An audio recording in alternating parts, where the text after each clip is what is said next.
පුතේ ඉංග්‍රීසියෙන් ඔන්නෝම කාලවකවානුව ගත කරනකොට හරියටම 1798 විතර වගේ වෙනකොට 1798 විතර වගේ වෙනකොට පුතේ එවකට ඒ කියන්නේ පුතේ ඒ කාලේ උඩරට රාජධානිය පාලනය කරපු රජතුමා වෙච්ච රාජාදි රාජසිංහ රජතුමා මේ ඉන්නේ ඩයල් එක රාජාදි රාජසිංහ රජතුමා පුතේ රාජාදි රාජසිංහ රජතුමා 1798 විතර මැරෙනවා මිය පරලොව යනවා පුතේ රජතුමා මැරුණට පස්සේ එතෙන් ඉඳලා ඒ රාජධානිය පාලනය කරන්න අලුත් පාලකයෙක් අවශ්‍යයි තේරුණාද අපිට නායකයෙක් අවශ්‍යයි ඒ හින්දා පුතේ 1798 රාජාදි රාජසිංහ රජතුමා මිය යනකොට රාජ්‍ය උරුමය පුතේ කුමාරවරු දෙදෙනෙක්ට තිබුණා එක්කෙනෙක් තමයි පුතේ කන්නසාමි කුමාරයා අනිත් කෙනා පුතේ මුත්තුසාමි කුමාරයා right පුතේ කොහොම හරි 1798 රාජාදි රාජසිංහ රජතුමා මිය ගියාට පස්සේ කන්නසාමි කියන කුමාරයාමයි පුතේ රජ වෙනවා ශ්‍රී වික්‍රම රාජසිංහ කියන නමින්. ඔයාලා ඔය දන්න ශ්‍රී වික්‍රම රාජසිංහ කියන රජතුමාගේ රජ වෙන්න කලින් නම තමයි කන්නසාමි කුමාරයා කියලා කියන්නේ. අන්න පුතේ රාජාදි රාජසිංහ රජතුමා මැරුණට පස්සේ ඊළඟ පාලකයා විදියට කන්නසාමි කුමාරයා පුතේ ශ්‍රී වික්‍රම රාජසිංහ කියන නමින් උඩරට රාජධානියේ රජු බවට පත් වෙනවා. එතෙන් පටන් පුතේ 1798න් පස්සේ අපේ රටේ රාජ්‍ය පාලකයා වෙන්නේ රාජධානියේ උරුමකාරයා වෙන්නේ මයි පුතේ ශ්‍රී වික්‍රම රාජසිංහ රජතුමා. එහෙම නැත්නම් කන්නසාමි කුමාරයා. එතකොට මම ඔයාලට කිව්වනේ රාජ්‍ය උරුමය සඳහා කුමාරවරුන් දෙදෙනෙක් සිටියාය කියලා. එක්කෙනෙක් කන්නසාමි අනිත් කෙනා මුත්තුසාමි කියලා. පුතේ කන්නසාමි කුමාරයා ශ්‍රී වික්‍රම රාජසිංහ කියලා රජ වුණාට පස්සේ මුත්තුසාමි කුමාරයා මොකද කරන්නේ? මිනිහා පුතේ පැනලා යනවා ඉංග්‍රීසීන් ගාවට. මුත්තුසාමි බය වෙනවා ශ්‍රී වික්‍රම රාජසිංහ රජතුමා මාව මරාවිද දන්නේ නැහැ. මොකද මමත් රජ වෙන්න සුදුසුයි කියලා එයා දන්නවා. මම දැන් මුත්තුසාමි කුමාරයා පුතේ කල්පනා කරනවා ශ්‍රී වික්‍රම රාජසිංහ රජතුමා කුමාරයව මරාවිද දන්නේ නැහැ. මොකද මොකක් හරි හේතුවක් ඉඳ එයාට සැකයක් ආවොතින් මම එයාගෙන් රාජධානිය පැහැරගනිමි කියලා. මෙන්න මේ හින්ද පුතේ බය වෙච්ච මුත්තුසාමි කුමාරයා පුතේ පැනලා යනවා ඉංග්‍රීසීන් ගාවට. ඉංග්‍රීසීන් පුතේ මේ කතන්දරය දැනගෙන හිටියා. මොකද්ද? උඩරට රාජධානියට උරුමකාරයෝ දෙන්නෙක් ඉන්නවා අය එක්කෙනෙක් දැන් රජ වුණා අය අනිත් කෙනා තමයි මේ අපි ගාවට ඇවිල්ලා ඉන්නේ කියලා ඉංග්‍රීසීන් පැහැදිලිවම දන්නවා පුතේ. ඉංග්‍රීසීන් මොකද්ද කරේ මේ පැනලා ඉංග්‍රීසීන් ගාවට රැකවරණය පතා පැනලා ආපු මුත්තුසාමි කුමාරයාමයි පුතේ බොහෝම ගෞරවාන්විතව පිළි අරගෙන පුතේ කන්න බොන්න දීලා බොහොම පරිස්සමට ඉංග්‍රීසීන් පුතේ බලා ගන්නවා මේ මුත්තුසාමි කුමාරයා. ඉංග්‍රීසීන්ගේ හිතේ යටි අරමුණක් ඇතුව තමයි ඉංග්‍රීසීන් මේ විදිහට පුතේ මේ මුත්තුසාමි කුමාරයාව බලා හදා කියාගන්නේ. ඔය කතන්දරේ ඔහොම අර පැත්තෙන් යනකොටමයි පුතේ මේ පැත්තේ උඩරට රාජධානිය ශ්‍රී වික්‍රම රාජසිංහ රජතුමා පුතේ එහෙම නැත්නම් කන්නසාමි කුමාරයා ලස්සනට පාලනය කරගෙන යනවා. රයිට් ඔහොම යනකොටමයි පුතේ නැවතත් ඉංග්‍රීසීන් වෙන්න පුතේ උඩරට රාජධානිය ආක්‍රමණය කරන්න ඕනේ කියලා කල්පනා කරලා ඉංග්‍රීසීන්මයි පුතේ 1800 දී විතර වර්ෂ 1800 දී විතරමයි පුතේ මැක්ඩොවෙල් කවුද මැක්ඩොවෙල් වැරදි නම් එහෙම ලියා ගන්න එපා මැක්ඩොවෙල් මෙන්න මැක්ඩොවෙල් සෙනවියා යටතේමයි පුතේ මැක්ඩොවෙල් සෙනවියා මූලික කරගනිමින් පුතේ ඉංග්‍රීසීන්ට වඩා වාසි සහගත කොන්දේසි මාලාවක් පුතේ ශ්‍රී වික්‍රම රාජසිංහ රජතුමාට ඉදිරිපත් කරනවා. වර්ෂ 1800 දී විතරමයි පුතේ ඉංග්‍රීසීන්ට දැන් උඩරට රාජධානිය අල්ලගන්න ඕන වෙච්ච හින්දා අන්න පුතේ 1800 දී සෙන්පතියෙක් වෙච්ච මැක්ඩොවෙල් කියන සෙන්පතියා ලවාමයි පුතේ සෙන්පතියට කියලා උඩරට රාජධානියට යවනවාමයි පුතේ මොකද්ද කොන්දේසි මාලාවක් ගිවිසුමකට එකග වෙන්න කියලා කොන්දේසි මාලාවක් යවනවා. පුතේ මේ කොන්දේසි මාලාව සකස් කරලා තියෙන්නේ ඉංග්‍රීසීන්ට වාසි සහගත විදියට. පැහැදිලිද? අන්න පුතේ ඉංග්‍රීසීන්ට වාසි සහගත විදියට මේ කොන්දේසි මාලාව සකසා තිබිච්ච හින්දා ඒ වෙනකොට උඩරට රාජධානියේ රජු වෙලා හිටපු ශ්‍රී වික්‍රම රාජසිංහ රජතුමාමයි පුතේ මේ කොන්දේසි වලට එකඟ වෙන්නේ නැත. පුතේ ගිවිසුමක් වුණාට පස්සේ ගිවිසුමක් ගහන්නේ ඔයයි මමයි නම් මට විතරක් වාසි වෙන විදිහට පුතේ ගිවිසුම ගහලා හරියන්නේ නැහැ. එනම් වා ගිවිසුමට අත්සන් කරන්නේ නැහැ. ගිවිසුම් පුතේ වාඩත් වාසි සාගත වෙන්න ඕනේ. අපි දෙගොල්ලොන්ටම මේ ගිවිසුමෙන් පුතේ වාසි හම්බෙන්න ඕන, ප්‍රයෝජන හම්බෙන්න ඕන. එතකොට තමයි ගිවිසුම අත්සන් කරන්නේ දෙපාර්ශ්වයම. right? හැබැයි පුතේ මේ කතා කරපු කොන්දේසි මාලාව ඇතුලේ ඒ වගේ මේ අපේ පැත්තට රජතුමාගේ පැත්තට වාසි වෙන විදිහේ කිසිදු දෙයක් තිබුණේ නැත. තිබුණේ මයි පුතේ ඉංග්‍රීසීන්ට වාසි වෙන දේවල් විතරයි. ඒ හින්දා ශ්‍රී වික්‍රම රාජසිංහ රජතුමා ඍජුවම මේකට පුතේ විරුද්ධ වෙනවා. දැන් මේ කරුණු කාරණා හිතේ තියාගෙන ඉංග්‍රීසීන් ඔන්න ඉන්නවා. right? ඉන්නකොටමයි පුතේ 1803 දී විතර 1803 දී විතරමයි පුතේ උඩරට රාජධානිය ආක්‍රමණය කිරීම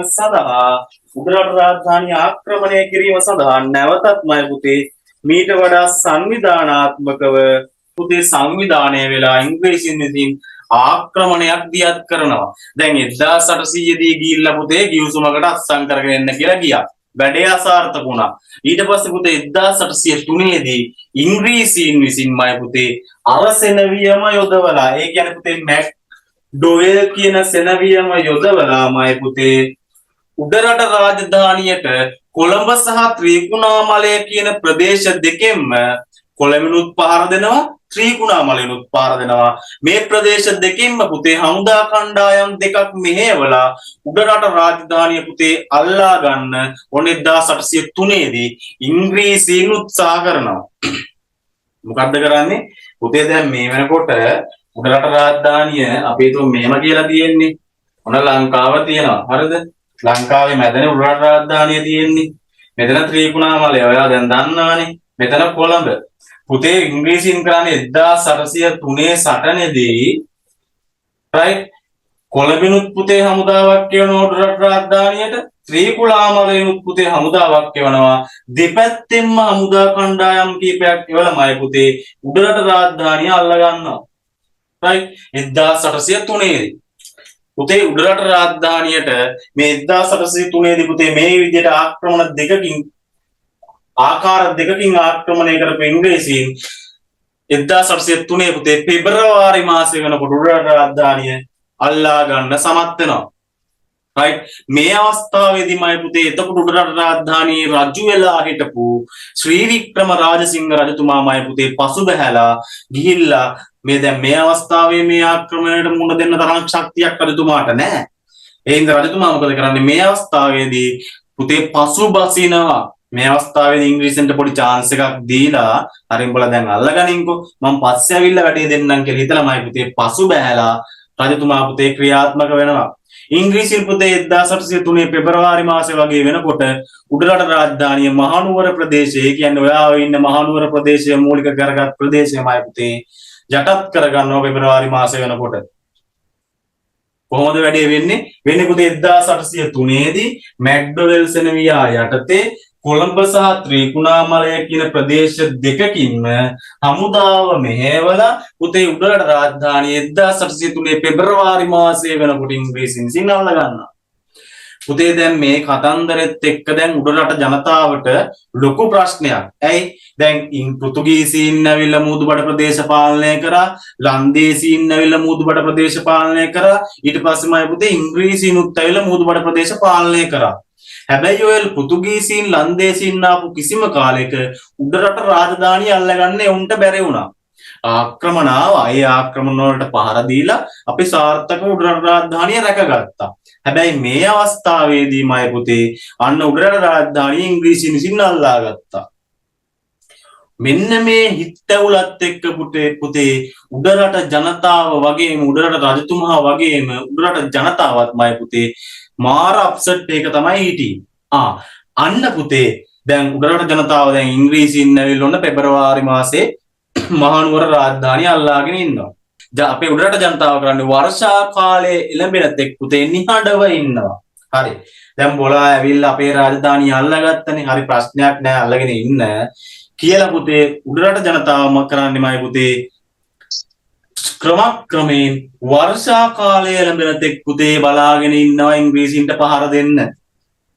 අන්න පුතේ බලා හිටියා වගේම වර්ෂා කාලය ලැබෙන්න ගන්නවා වර්ෂාව වහින්න ගන්නවා දිගින් දිගටම ඉංග්‍රීසින්ට පුතේ දැන් කර කියා ගන්න දෙයක් නැහැ මොකද හේතුව ඉංග්‍රීසින්ට මේ වර්ෂා කාලයට මුහුණ දෙන්න පුතේ එයාලට එච්චර දැනීමක් නැහැ අවබෝධයක් නැහැ ලංකාවේ උඩරට රාජධානියේ කාලගුණික තත්ත්වය පිළිබඳව මේ බලන්න දැන් මෙහෙම තියෙන ලංකාවේ right උඩරට රාජධානිය මෙහෙම අදිමු අපි පුතේ වර්ෂා කාලයේ ලැබීමත් එක්ක අපේ ජනතාව මොකද කරන්න ගත්තේ ඉංග්‍රීසීන්ට පුතේ පහර දෙන්න පටන් ගත්තා.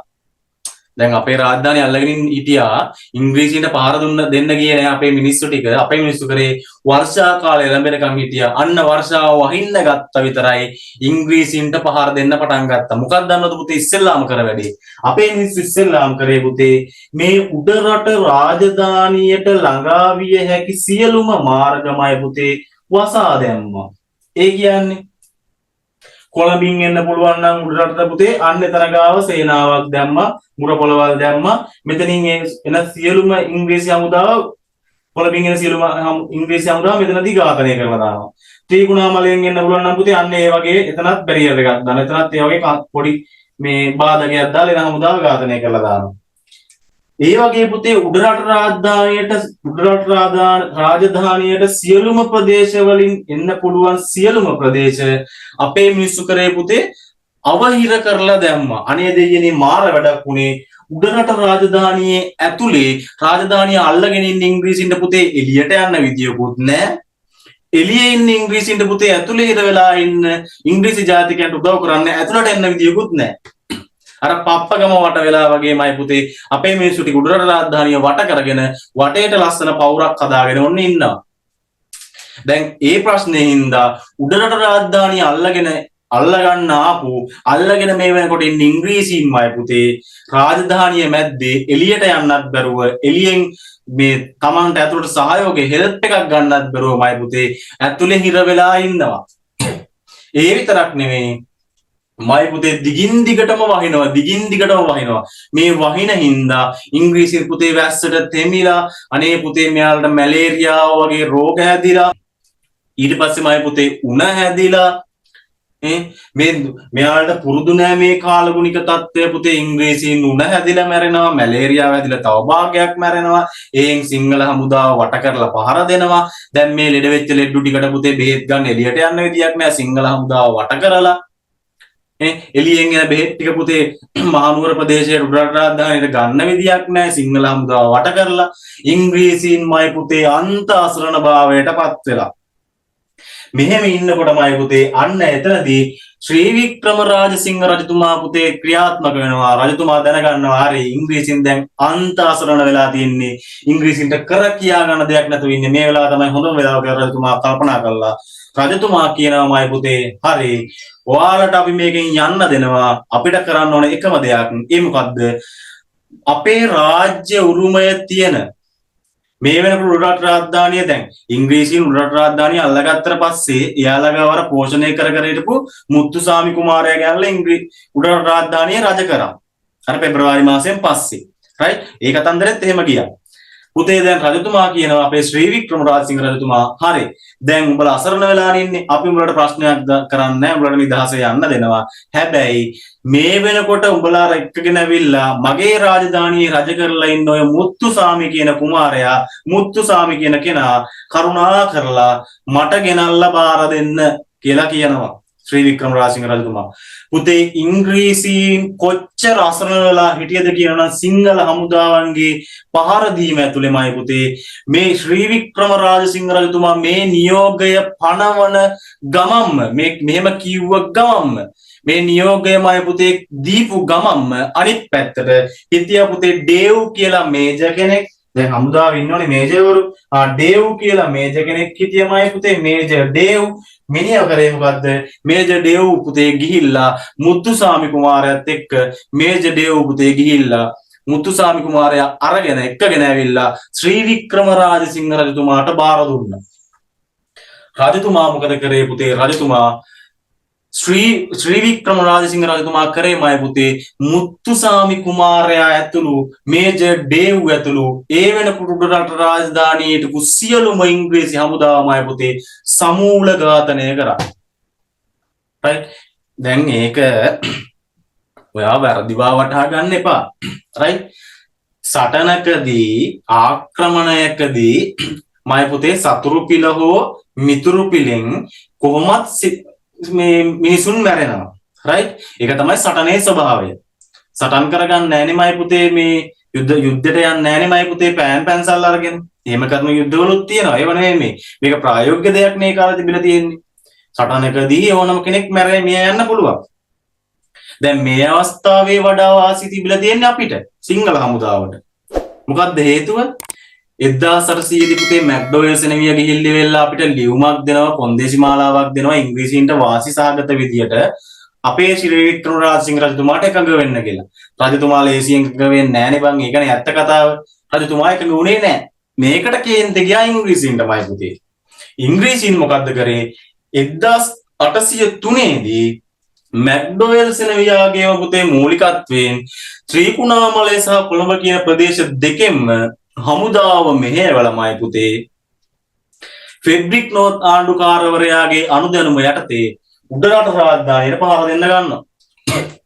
මෙන්න මේ පහර දීමේ ප්‍රතිඵලයක් විදියට 1803 පෙබරවාරි මාසයේ වෙනකොටමයි පුතේ මෙන්න මේ උඩරට රාජධානිය සම්පූර්ණයෙන්ම අත්පත් කරගන්න ඉංග්‍රීසීන් සමත් වෙනවා.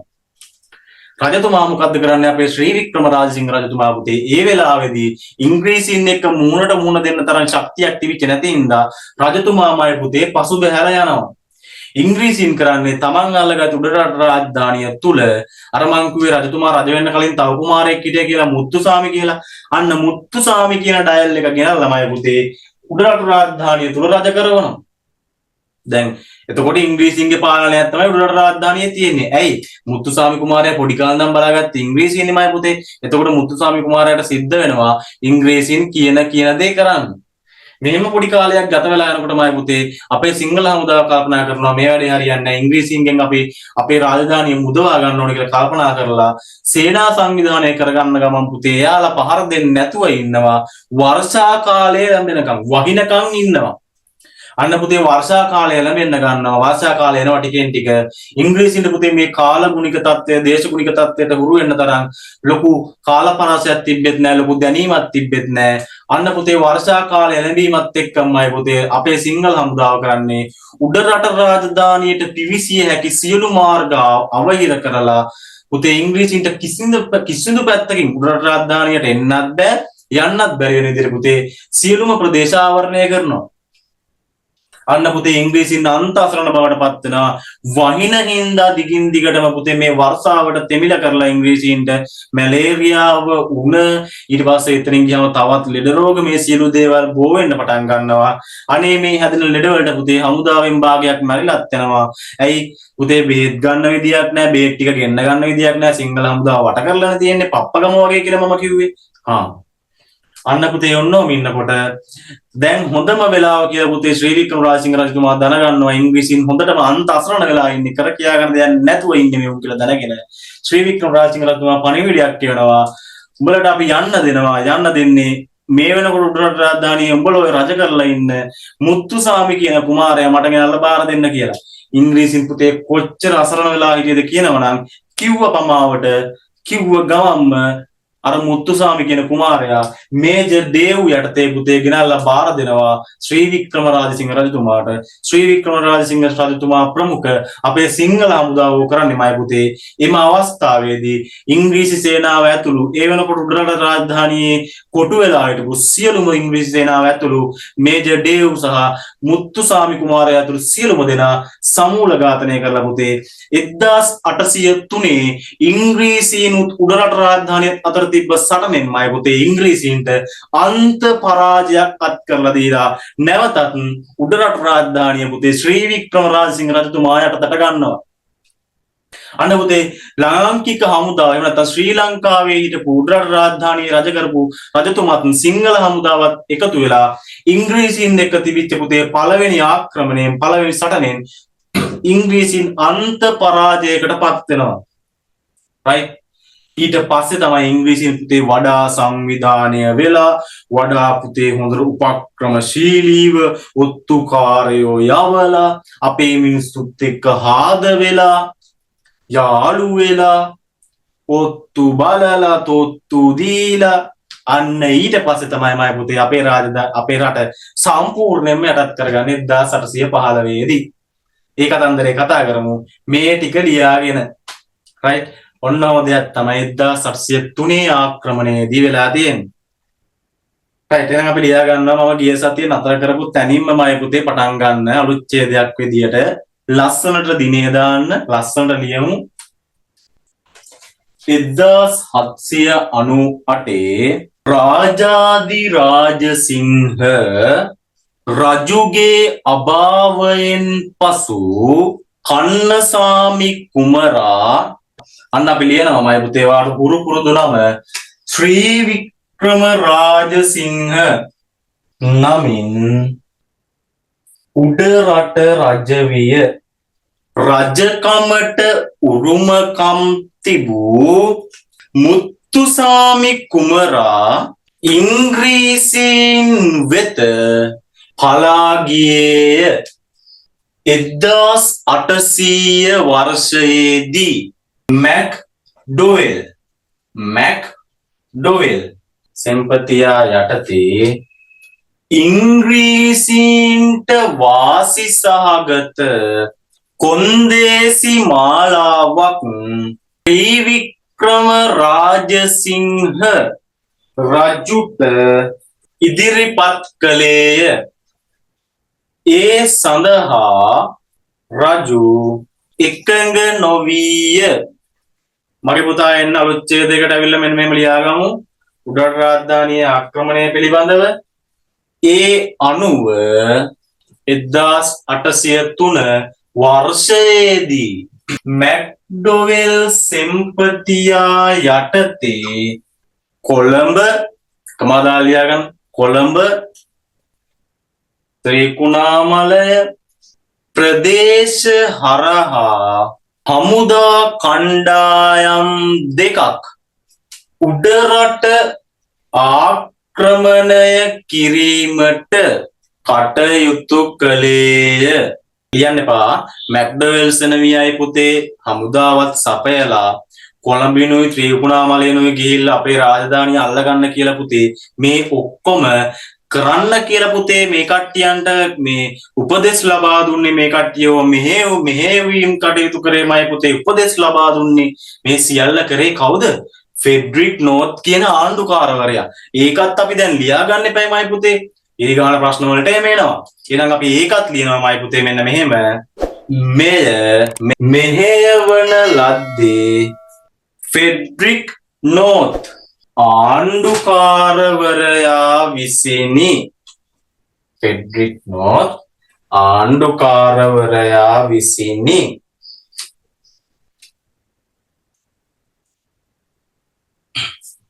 right හරි දැන් මම මේ පොඩි පණිවිඩයක් කියනවා මගේ දරුවන්ට.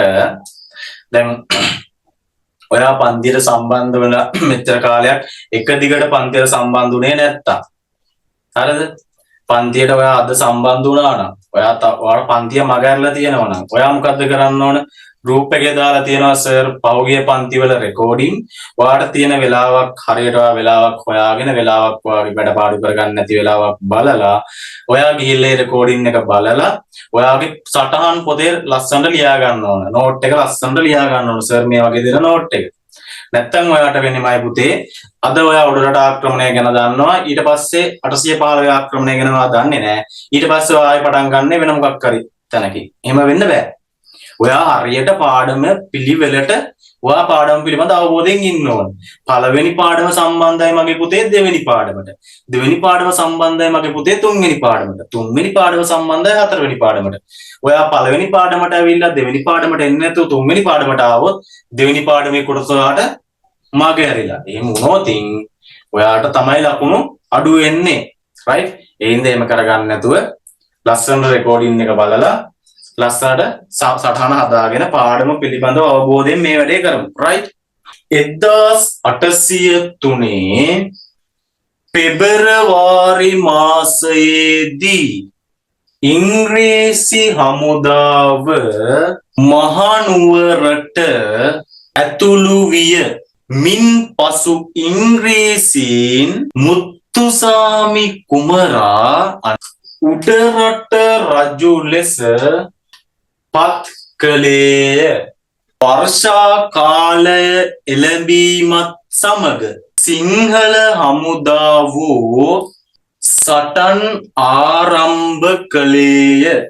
මහනුවර හා කොළඹ අතර සබඳතා පැවැත් වූ ප්‍රධාන මාර්ග අවිහිර කරමින් ඉංග්‍රීසි හමුදාව නගරය තුළ කොටු කරන ලදී. මේ නිසා කොටු වූ ඉංග්‍රීසි හමුදාව ආහාර හිඟකම හා මැලේරියා රෝගය නිසා ඉතා අසරණ විය. අලුත් ඡේදයකට එනමයි පුතේ. අර අපේ රජතුමා විසින් මුත්තුසාමි කුමාරයාව පුතේ අල්ලගෙන මේජර් ඩේව්ගේ ඇතුළු සියලුම දෙනා දැන් ඝාතනය කරපු සිද්ධිය තමයි මේ අවසාන වශයෙන් ලියන්න හදන්නේ. අලුත් ඡේදයකට අවිල්ල ලියන්න.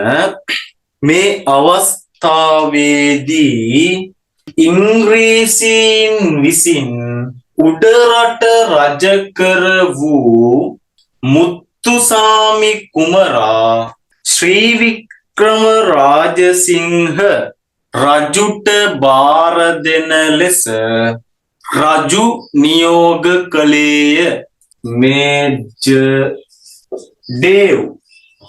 ඩේව් විසින් එම නියෝගය පරිදි මුත්තුසාමි කුමරා රජුට බාර දුන් අතර උඩරැටියන් විසින් මුත්තුසාමි කුමරා ඇතුළු ඉංග්‍රීසි හමුදාව මරා දමන ලදී. ඒ අනුව 1803 උඩරට ආක්‍රමණය ඉංග්‍රීසීන් පරාජයට පත්විය. ඔන්න 1803 උඩරට ආක්‍රමණයේ කතන්දර. right?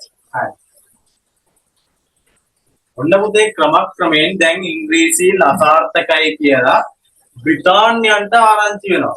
දැන් බ්‍රිතාන්‍යෝ කියන්නේ මතක නැති කතා කර බ්‍රිතාන්‍යෝ දැන් එංගලන්තේ ඉඳගෙන පුතේ එයාලගේ යටත් විජිත පාලනය කරන ගමන් තමයි ඉන්නේ. එංගලන්තේ ඉන්න පුතේ ඔන්න රජිනට ආරංචි වෙනවා ශ්‍රී ලංකාවේ මේ වෙනකොට අපි රාජධානියට පහර දෙන්න ගියා. ඒ පහර දීමත් මගේ පුතේ දැන් අසාර්ථකයි අපි අන්ත පරාජුණා කියලා පරාජයටපත් වුණාය කියලා ඔන්න රජතුමාට ආරංචි වෙනවා. අන්න පුතේ මේ හින්දා රජතුමා විසින් කරන්නේ මොකක්ද? එංගලන්තයේ රජතුමා විසින් මාය පුතේ ඉතෙක් ලංකාවේ ආණ්ඩුකාර ධූරය තනතුර දැරුවේ පුතේ ෆෙඩරික් නෝර්ත් කියන ආණ්ඩුකාරවරයානේ. එයාගේ සේවා කාලය අවසන් වුණාට පස්සේමයි පුතේ එයා වෙනුවට නව ආණ්ඩුකාරවරයා විදියට මෙන්න ආයේෂාපු ප්‍රශ්නට උත්තරේ නව ආණ්ඩුකාරවරයා විදියටමයි පුතේ තෝමස් මෙඩ්ලන් කියන ආණ්ඩුකාරවරයා පත් කරලා ලංකාවට එවනවා. දැන් 1803 පුතේ ආක්‍රමණය පෙරදිච්ච හින්දා එතෙක් ආණ්ඩුකාර ධූරය දරපු පුතේ ෆෙඩරික් නෝර්ත් කියන ආණ්ඩුකාරවරයා ගෙන්නවා පුතේ එංගලන්තයට ගෙන්නලා කුයිටත් වඩා දක්ෂ පුතේ ඉතා දක්ෂ නිලධාරියෙක් වෙච්ච තෝමස් මෙඩ්ලන් කියන ආණ්ඩුකාරවරයා ඔන්න ලංකාවේ ආණ්ඩුකාරවරයා ලෙස පත් කරලා එවනවා 1805 දී. දැන් 1803 දී තමයි උඩරට ආක්‍රමණය සිද්ධ වුණේ. ආක්‍රමණය අසාර්ථකයි ඉංග්‍රීසීන් පරාද වුණා. අන්න ඒ 1805 දී පත් කරලා එවනවා තෝමස් මෙඩ්ලන් කියන ආණ්ඩුකාරවරයා ලංකාවේ ආණ්ඩුකාරවරයා විදියට. කවුද මේ තෝමස් මෙඩ්ලන් කියන්නේ? කවුද මේ ඔය කියන විදිහට මේ තෝමස් මෙඩ්ලන් කියන්නේ ඇත්තටම වැඩිද්ද? ඇත්තටම දක්ෂයෙක්ද? ඇත්තටම කවුද මේ? ඔයා බලන්න ඔයාගේ රචනා ප්‍රශ්න වලට අනිවාර්යයෙන්ම තෝමස් මෙඩ්ලන්ගේ ෆොටෝ එකක් දාලා අහනවා කවුද මේ හාදයා කියලා අනිවාර්යයෙන්ම අහනවා. ඒ හින්දා ටග් ගාලා වගේ අච්චු පුතේ බලන්න පුතේ පිටු අංක 28 පිටු අංක 28 කොටුවක වෙනම කොටුවක පුතේ හොඳ කබායක් ඇඳගත්ත මේසයක් උඩ මේ අතක් තියාගත්ත තට්ටේ චුට්ටක් තියෙන ටිකක් නිකන් අමුතු විදියට කැමරාව දිහා බලාගත්තු හාදෙක් මෙන්න මේ මත පැත්තකින් තියාගෙන ඕන්නෝම බලන් ඉන්නවා බලන්න කෙනෙක් ඉන්නවද කියලා 28 පිටුවේ ඉන්නවද බලන්න තෝමස් මෙඩ්ලන් ආණ්ඩුකාරවරයා කියලා මෙන්න මේ රවුමක් ඇතුලේ ඉන්නව නේද අන්නේ හාදේ ගැන තමයි මේ කතා කරන්න යන්නේ right පුතේ මෙන්න මේ රූපය ඔයා හොඳට මතක තියාගන්න අනිවාර්යයෙන්ම වාගේ රචනා ප්‍රශ්න වලට එනවා මේ රූපය දීලා කවුද මේ ඉන්නේ කියලා අනිවාර්යයෙන්ම අහනවා බොහෝ ප්‍රශ්න පත්‍ර වල ඇවිල්ලා තියෙනවා එයා මතක තියාගන්න ඒ ඉඳා රූපය right පුතේ මේ තෝමස් මෙඩ්ලන් කියන ආණ්ඩුකාරවරයා ලංකාවට පත් කරලා එවන්නෙමයි පුතේ උඩරට රාජධානිය පිළිබඳව තොරතුරු හොයාගෙන රාජධානිය යටත් කර ගැනීමේ අරමුණින්මයි වෙන කිසිදු අරමුණක් නැත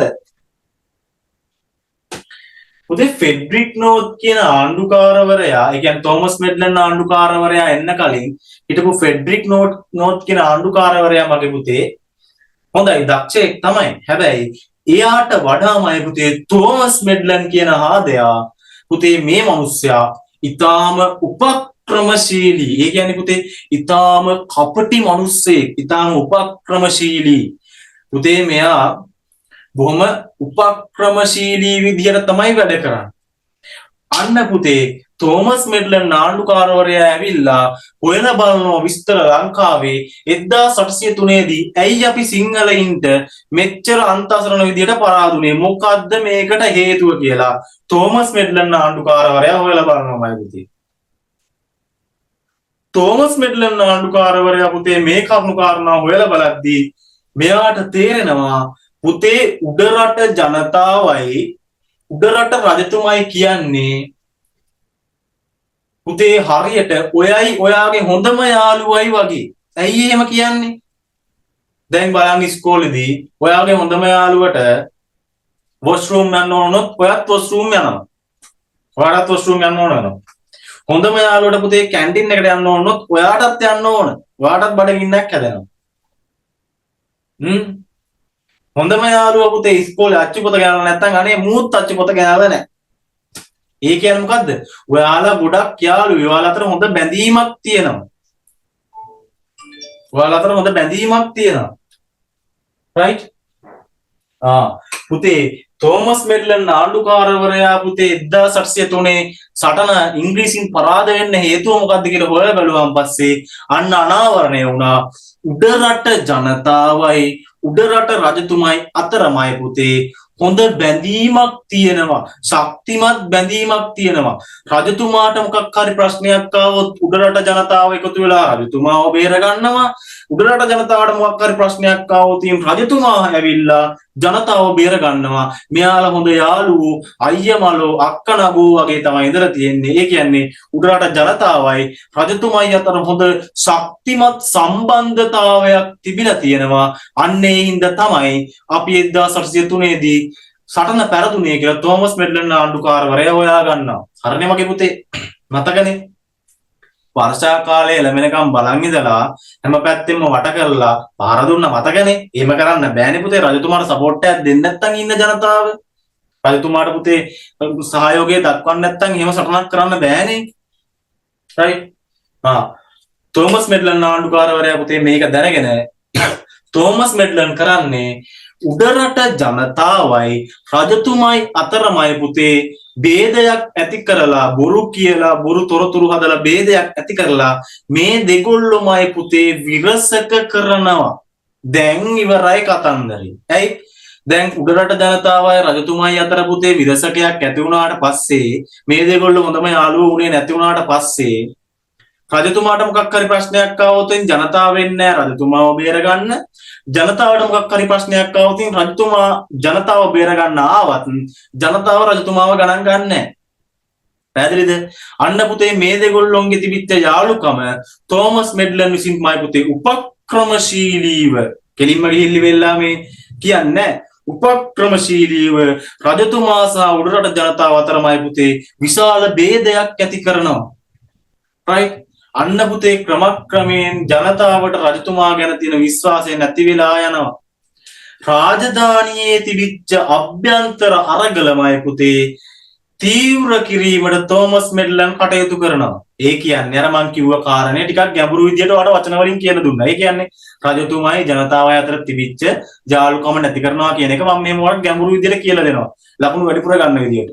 රාජධානිය අභ්‍යන්තරයේ තිබිච්ච අරගල ගැටලුකාරී තත්ත්වයන් පුතේ තීව්‍ර කරා වැඩි කරා තෝමස් මෙඩ්ලන් ආණ්ඩුකාරවරයා උපක්‍රමශීලීව. ඒ විතරක් නෙවෙයිමයි පුතේ තෝමස් මෙඩ්ලන් ආණ්ඩුකාරවරයාමයි පුතේ රහස් ඔත්තුකරුවන් මගින් උඩරට රාජධානියේ තොරතුරු ලබා ගත්තා. ඒ කියන්නේ උඩරට රාජධානියේ පුතේ තොරතුරු ලබා ගන්න දැන් විදියක් නැහැනේ. ඉංග්‍රීසියෙන් ගියාන් පස්සේ අපිට ගන්න පුළුවන් නේ. අර කපුට ගොඩක් මැද කොකෙක් තිබ්බා වගේ ඉංග්‍රීසියෙන් ගිහලා අපි ගාවේ ගියාන් පස්සේ. ඇයි අපි සුදු ඉංග්‍රීසියෙන් කළුයි. නෑ ඒක අනිත් පැත්ත. ඉංග්‍රීසි ජාතිකව සුදුයිනමයි පුතේ. එතකොට ඔත්තුකාරයෙක් විදිහට ඉංග්‍රීසි ජාතිකයෙක් යවන්න බෑ. නිකම්ම අහුවෙනෝනේ අපේ ලංකාවේ මිනිස්සුන්ට. ඒ හින්දා මොකක්ද නේද පුතේ කරේ? මිත්‍ර කරගත්ත පුතේ ලංකාවේ මිනිස්සු බීමේ බොන්න දීලා, ඒ කියන්නේ මත්පැන් බොන්න දීලා, කන්න දීලා, කාසි දීලා විවිධ ක්‍රම මගින් පුතේ ලංකාවේ මිනිස්සුමයි පුතේ යාළු කරගෙන අන්න ලංකාවේ මිනිස්සෙක්ම රාජධානියට යවලා අන්න පුතේ ක්‍රමක්‍රමයෙන් රාජධානිය තුල වෙච්ච පුතේ ඉතා රහසිගත තොරතුරු පවා තෝමස් මෙඩ්ලන් ආණ්ඩුකාරවරයා ලබා ගන්නවා. ඒ විතරක් නෙවෙයි තෝමස් මෙඩ්ලන් ආණ්ඩුකාරවරයාගේ පුතේ පාලන කාලය තුල ඉතා සාර්ථක ක්‍රමයක් අනුගමනය කරනවා අපේ රාජධානිය ආක්‍රමණය කරන්න. මෙන්න පුතේ ඒ ඉත්තා එහෙම නැත්නම් ඒ සාර්ථක ක්‍රමය පුතේ තෝමස් මෙඩ්ලන් ආණ්ඩුකාරවරයා පුතේ ජෝන් ඩොයිලි කියලා ඉතාම දක්ෂ සිවිල් සේවයේ නියුතු වෙච්ච පුද්ගලයෙක්. එහෙම නැත්නම් ඉතාම දක්ෂ කෙනෙක්මයි පුතේ එංගලන්තයේ හිටපු ගෙන්නනවා ලංකාවට ජෝන් ඩොයිලි කියලා. අන්න පුතේ ජෝන් ඩොයිලි පුතේ උපාය දූතයෙක් විදියට යොදවලා ඒ කියන්නේ ජෝන් ඩොයිලිමයි පුතේ අර විදියටම රහස් ඔත්තුකාරයෙක් විදියට යොදවලා අවුරුදු ගණනාවක් පුරා පුතේ උඩරට රාජධානිය පිළිබඳවයි උඩරට රාජධානියේ වැසියෝ පිළිබඳවයි උඩරට රාජධානියේ වැසියන්ගේ සිරිත් විරිත් පිළිබඳවයි උඩරට රාජධානියේ වැසියන්ගේ අවමංගල්‍ය කටයුතු පිළිබඳවයි උඩරට රාජධානියේ වැසියන්ගේ සේනාවේ නායකයෝ පිළිබඳවයි මේ ඊට පස්සේ පුතේ ඇමතිවරු පිළිබඳවයි රජතුමා පිළිබඳවයි රජතුමා කන්නේ මොනවද රජතුමා බොන්නේ මොනවද ඔන්න ඔය කියන කරුණු කාරණා සියලු දේවල් පිළිබඳව තෝමස් මෙඩ්ලන් ආණ්ඩුකාරවරයා ජෝන් ඩොයිලි කියන පුතේ උපාය දූතයා යොදවලා අවුරුදු ගණනාවක් මුළුල්ලේ පුතේ ඉතා වටිනා තොරතුරු රාශියක් එකතු කරගන්නවා. මෙන්න මේ කියන තොරතුරු රාශියක් පුතේ 1805 දී එකතු කරගත්තට පස්සේ තමයි 1815 දී විතර ඒ කියන්නේ තවත් අවුරුදු 10ක් විතර මේ කට්ටිය මේ වැඩේ කරලා තියෙනවා. මොකද්ද? අවුරුදු 10ක් විතර පුතේ රජතුමායි ජනතාවයි බේද කරවලා තියෙනවා. ඊට පස්සේ ඔත්තුකාරයෝ යාළි වෙලා තොරතුරු අවුරුදු 10ක් විතර එකතු කරගෙන තියෙනවා. ඊට අමතරව පුතේ ඉතාම විශිෂ්ට වැඩකාරයෙක් වෙච්ච ඉතා විශිෂ්ට දක්ෂ සේවකයෙක් වෙච්ච ජෝන් ඩොයිලි කියන කෙනා ගෙන්නලා එයා පුතේ උපාය දූතයෙක් විදියට ඔත්තුකාරයෙක් විදියට යොදාගෙන අවුරුදු 10ක් විතර පුතේ තොරතුරු එකතු කරගෙන තියෙනවා රාජධානියේ පිළිබඳව එකතු කරගෙන අන්න මගේ පුතේ මොකද්ද කරලා තියෙන්නේ 1815 දී උඩරට රාජධානිය ආක්‍රමණය කරලා තියෙනවා. එතකොට අර 1800 දී ගිහිල්ලි වෙලා කොන්දේසියක් ඉදිරිපත් කළි වෙලා ඒකට අකමැති වුණායි කියලා 1803 දී ගිහිල්ලා කරපු ආක්‍රමණය වගේ නෙවෙයි. 1800 දී ගිහිල්ලා ඉදිරිපත් කරපු කොන්දේසියට අකමැති වෙච්ච හින්දා 1803 දී ඒ කියන්නේ අවුරුදු 2කට විතර පස්සේ ගිහිල්ලා ආක්‍රමණයක් කරා වගේ නෙවෙයි. තෝමස් මෙඩ්ලන් ආණ්ඩුකාරවරයා පුතේ උඩරට රාජධානිය අල්ලගන්න අවුරුදු 10ක් විතර කට්ට කාලා වෙලාව බලලා සැලසුම් සකස් කරලා තමයි උඩරට රාජධානිය පුතේ අල්ලාගන්නේ. අන්න ඒ හින්දා තමයි තෝමස් මෙඩ්ලන් කියන ආණ්ඩුකාරවරයා පිළිබඳව අපිට විශේෂයෙන් කතා කරන්න තියෙන්නේ. රයිට් එහෙනම් අපි තෝමස් මෙඩ්ලන් ගැන ලියාගමු මෙන්න මේ. අනුමාත්‍රකාවක් ලියාගෙන ලස්සනට තෝමස් මෙඩ්ලන් ආණ්ඩුකාරවරයා 1805 වර්ෂයේදී තෝමස් මෙඩ්ලන් ආණ්ඩුකාරවරයා මෙරට ආණ්ඩුකාර ධූරයට පත්විය. ඉතා උපායශීලී තැනැත්තෙකු වූ මොහු උඩරට රාජ්‍ය සම්බන්ධයෙන් මෙසේ කටයුතු කළේය. අන්න පුතේ ඔයා දැන් ලස්සනට පල්ලෙහාට තරු ලකුණු දාලා අපි ලියා ගන්නවා තෝමස් මෙඩ්ලන් මොනවද කරේ කියලා. අපි දැන් කතා කරපු ටික ලියා ගන්න පුතේ. පළවෙනි තරු ලකුණ දාලා වෙනත් පෑනකින් ලියා ගන්න පුළුවන් නම් වඩා හොඳයි. උඩරට රජු හා උඩරට ජනතාව අතර තිබූ සබඳතාව paludu වන ලෙස කටයුතු කිරීම. දෙවෙනි තරු ලකුණට එන්න මගේ පුතේ. දෙවෙනි තරු ලකුණ උඩරට රාජධානියේ වූ අභ්‍යන්තර ભેද පුළුල් වන ලෙස. ඒ කියන්නේ පුතේ ඇතුළේ තිබිච්ච ගැටලු ලොකු වෙන විදිහට අභ්‍යන්තර ભેද පුළුල් වන ලෙස කටයුතු කිරීම. රාජධානියේ තොරතුරු රහසිගතව රැස් කිරීම. ඒ සඳහා ඔහු ජෝන් ඩොයිලි නම් නිලධාරියෙකු යෙදවීම යනාදිය දැක්විය හැක.